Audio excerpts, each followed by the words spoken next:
Ez ê çîroka Alik û Fatik bixwînim, paşê jî çîroka Almanî bi navê Hansel Gretel ji we re bixwînim. Min van çîrokana ji têza Veysel Tanrıkulu wergirt ka binêrin ve her du çîrokan çawa li hevdî dişibe. Li welatekî bi navê Alik û Fatik xwişk û birayek hebûn. Piştî mirina diya zarokan bavê wan dizewice. Bavê zarokan bi kesekî xirab re zewîcî bû, damarî li zarokan dixist û tehdê li wan dikir. Bavê Alik û Fatik cotkar bû, dema payîzê genimê malbata Alik û Fatik şîn nebû. Bavê wan jî berê xwe da ber ziyareta çavşîn. Damarî bi armanca xilasbûna ji zarokan xwe dixe di şûna ziyaretê û dibêje: ji bo genimê te şîn bibe, divê serê zarokên xwe jêkî. Damarî ji bo kuştina zarokan bav îkna dike, lê çivîk ji zarokan re armanca damariyê dibêje. Ji bo ji mal birevin, Fatik kûmê Alik direvîne. Alik jî pey wê dide ji mal dûr dikevin. Di nava rêlekî daristanê de diçin û diçin. Di nava rêlê de mala Pîravokê dibînin û dikevin mala wê. Mala Pîravokê tije hîjîr û mewîjan e.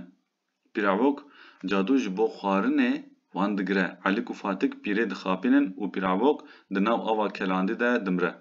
Alik û Fatik rojekî rastî kurê padişah tên. Fatik bi kurê padişah re, Alik jî bi keçika padişah re dizewice.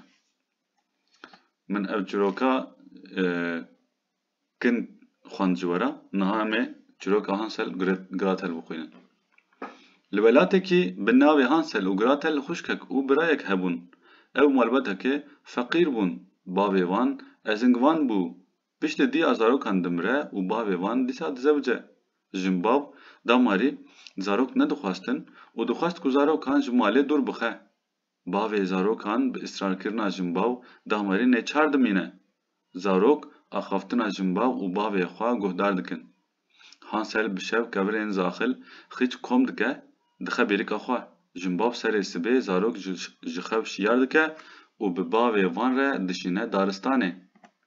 Hansel û Gretel ji bo riya mal winda nekin, ev kevirên ku kom kiribûn li ser rê dirjînin.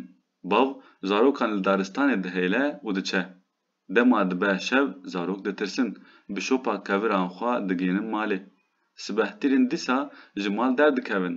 Ji ber ku damarî derî mifte kiribû, Hansel û Gretel nikaribûn keviran kom bikin. Devsa keviran hûrikê nan avêtin ser rê, lê çivîkan ev hûrik xwarin. Dema bû şev, ji ber ku nîşan şop tune bû, nikaribûn vegerin mala xwe. Bi taxmînî di nav daristanê de dimeşin. Çûçikek dişopînin û paşê holika Pîravok derdikeve pêşiya wan. Ev holik bi nan û çorekan hatiye çêkirin. Hansel û Gretel zikê xwe bi wan têr dikin. Dema Pîravok ji holikê derdikeve zarokan digire. Hansel û Gretel Pîravok dixapînin û Pîravok cadû di nav agir de dimre. Ji mala cadû Pîravok kevirên giranbuha digirin û diçin mala xwe bi kêfxweşî bi bavê xwe dijîn.